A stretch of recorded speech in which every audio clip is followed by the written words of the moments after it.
మరికొద్ది రోజుల్లో ఆంధ్రప్రదేశ్లో కీలకమైన ఎన్నికలు సమయం ఆసన్నమవుతుంది. 100% ఓటింగ్ కోసం అందరూ ప్రయత్నం చేయాలి. మంచి ప్రభుత్వాలు రావాలనుకునేటప్పుడు ప్రజలందరూ కూడా మంచిగా ఓట్లు వేయడం అలవాటు చేసుకోవాలి.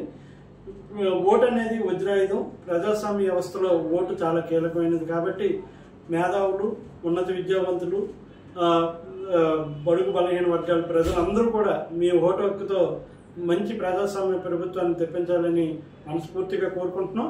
అలాగే భారత ఎన్నికల కమిషన్ కూడా ప్రత్యేక దృష్టి పెట్టి వేసవికాలం ఎండలు ఎక్కువగా ఉన్నాయి కాబట్టి ఓట్లు వేయడానికి వచ్చిన వారికి అన్ని సౌకర్యాలు కల్పించి ఎవరికి ఎటువంటి ఇబ్బందులు కలగకుండా చూస్తారని, అవసరం సమయం అనుకుంటే సమయాన్ని కూడా ఎన్నికల సమయం సాయంత్రం పూట పెంచితే ఎక్కువ శాతం ఓటింగ్ అవ్వడానికి ఆస్కారం ఉంటుంది కాబట్టి ఎన్నికల కమిషన్ ఆ విధంగా కూడా ఆలోచించాలి. మరొకసారి విద్యార్థులకు, మేధావులకు, ఉద్యోగస్తులకు, బడుగు బలహీన వర్గాలకి, అందరికీ, ఉన్నత వర్గాలకి అందరికీ తెలియజేస్తున్నాం. 100% ఓటింగ్ ద్వారా మంచి ప్రభుత్వాన్ని మనందరం సాధించుకోవాలని, దీనికి ప్రతి ఒక్కరూ ఓటుని వినియోగించుకోవాలని కోరుకుంటున్నాం.